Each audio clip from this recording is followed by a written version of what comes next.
J'ai une amie qui m'a posé la question, qui m'a dit mais malgré tous les trucs qui t'arrivent, comment tu fais quand même pour être tout le temps heureuse, pour être tout le temps positive? Et je lui ai dit, je casse le cercle vicieux pour tout faire pour entrer dans le cercle vertueux. Je vous explique maintenant. And I could walk for days, searching for your praise.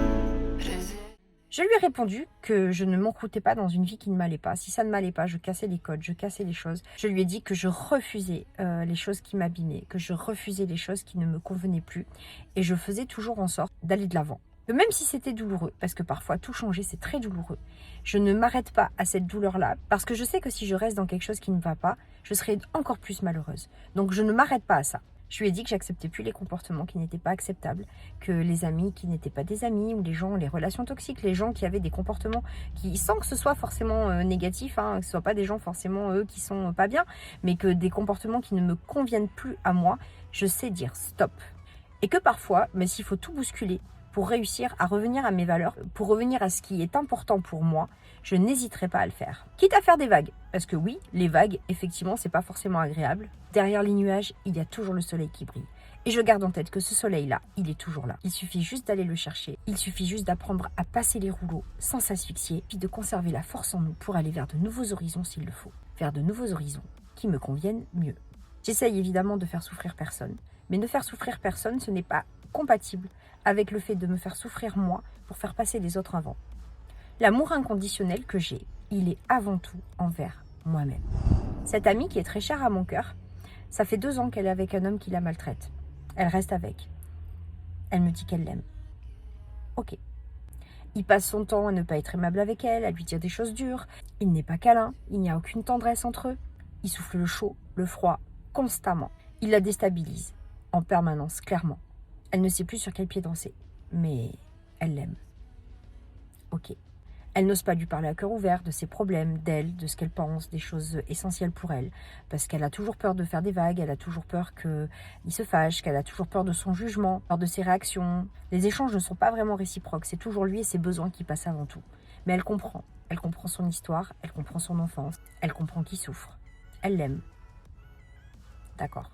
Niveau financier, c'est pareil. Elle l'aide sur tout, elle paye le loyer, elle paye les courses, elle est tout le temps en train de subvenir à ses besoins et elle comprend qu'il a des difficultés sociales et que du coup, ça vient effectivement de son enfance, de tous les traumatismes qu'il a pu avoir. Elle-même, elle est dans une situation financièrement difficile, mais voilà, elle veut l'aider à tout prix et donc elle l'aide. Elle se dit que si elle l'abandonne, ça sera terrible pour lui, donc elle fait tout ce qu'il faut pour lui.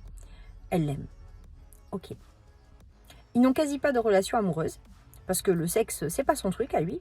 Par contre, à côté de ça, ça l'empêche pas de draguer à droite, à gauche, devant elle, ça le dérange absolument pas. Forcément, ça la blesse. Normal. Physiquement, elle se sent rejetée, elle se sent abandonnée, elle se sent pas désirée. Forcément, ça entame sa confiance en elle, mais elle accepte. Elle connaît ses souffrances d'enfant, elle comprend.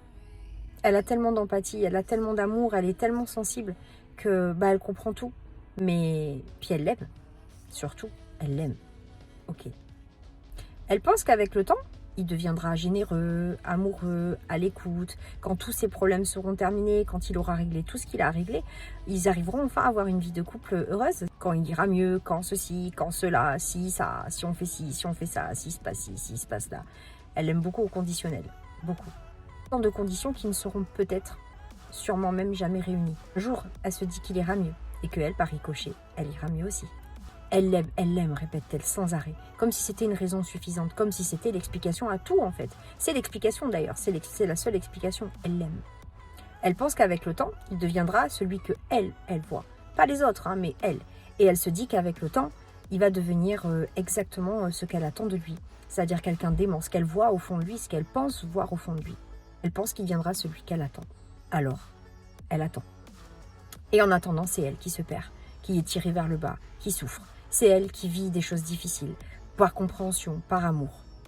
Elle ne comprend pas que quelqu'un qui ne s'aime pas lui-même ne l'aimera jamais elle. Elle ne l'entend pas. Elle ne comprend pas que pour s'aimer lui-même, il doit d'abord se faire aider. Sauf que pour lui, il n'y a pas de problème, puisque le problème, c'est elle, selon lui. Cette amie m'a regardée éberluée. Elle me dit, oui, mais tu changes tout, tu bouscules tout. Elle me dit, mais c'est fatigant en fait, c'est hyper fatigant ta vie de tout le temps tout bouger, tout bousculer. Alors oui, c'est vrai, c'est fatigant de tout bousculer, ça peut faire peur. Par contre, je préfère être fatiguée dans une énergie positive qu'être encroûtée dans une énergie négative. Parce que rester dans quelque chose qui ne nous convient pas, soyons clairs, ça nous bouffe toute notre énergie positive. Ça nous prend toutes nos belles vibrations. Et au final, nous sommes tout autant fatigués de rester que de partir. Sauf qu'en plus d'être fatigués, nous restons dans un cercle vicieux qui va nous fatiguer encore plus. Alors je la comprends et je ne la juge pas. J'ai été moi-même dans une situation peut-être même pire que la sienne il y a quelques années de cela. Donc croyez bien que vraiment ce n'est pas un jugement de ma part. J'ai aimé de cette façon-là. Je suis devenue l'ombre de lui-même. Je suis devenue l'ombre de moi-même. Donc je sais à quel point on peut aimer et vraiment avoir de l'espoir dans ce genre de relation. Mais un jour de trop, je suis partie. Alors ça a été dur, hein. C'est vrai que les étapes ont été compliquées. Par contre, ce que je sais, c'est que j'ai pas laissé ma peau. Ce que je sais, c'est que j'ai retrouvé ma belle énergie. Et j'ai dit plus jamais ça. Je suis sortie du cercle vicieux pour rentrer dans un cercle vertueux. La vie, le bonheur, ça demande du courage. Ça demande de se remettre en question. Ça demande parfois de tout bousculer. Ça demande de l'honnêteté. Mais si notre priorité, c'est d'être confortable, et en réalité, de quel confort parlons-nous? De la maltraitance? C'est un confort, ça? Celui de la tristesse? C'est un confort, ça? Le bonheur ne se trouve jamais dans la zone de confort. Jamais. À nous de savoir ce que nous voulons. Être confortable et malheureuse, ou alors de bouger et d'être heureuse. Les cartes sont toujours entre nos mains. Toujours.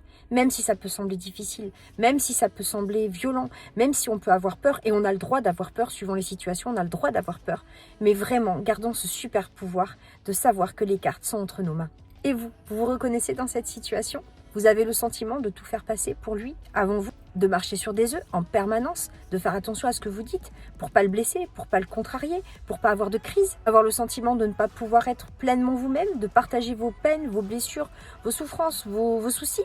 Avez-vous le sentiment que si vous bougez, vous allez perdre encore plus d'énergie et que ça sera encore plus dur? Venez m'en parler sous ce post ou en message privé. Ou sinon, n'hésitez pas à réserver votre demi-heure gratuite pour en parler de vive voix. Au revoir, à bientôt!